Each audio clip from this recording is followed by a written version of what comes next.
Eto guys, mukhang may bagong narrative itong mga Duterte ngayon. Ang sinasabi nila essentially is, sa amin lang yung confidential fund, ilan million lang pinag-usapan. Pagdating kay BBM, billion-billion ang pinag-usapan.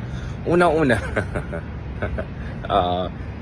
debatable pa rin gaano ka-questionable yung budget ni BBM. And pangalawa, BBM is the president, so him having confidential fund is much more justifiable than the vice president's having a confidential fund. Although ako, personally, I'm against confidential funds per se on the grounds of good governance. But more importantly, baka naman gusto natin na ipaalala sa ating mga kaibigan, kamusta naman ang Farmali funds at scandal yung panahon ni Digong? Kamusta naman yung DOH scandals, yung PPE fund scandals yung panahon ni Digong? Kamusta naman yung vaccine na overpriced allegedly yung panahon ni Digong? Kamusta naman ang EJK nung panahon ni Digong? Kamusta naman Pogo nung panahon ni Digong? Kamusta naman lahat ng mga kababalaghan nung panahon ni Digong? So yun ang gusto natin balikan. So yung mga ibang kaibigan natin natat i-emphasize yung mga kababalagan or allegedly kababalagan sa loob ng BBM administration. Let's not forget na pagdating sa confidential funds, pagdating sa Pogos, pagdating sa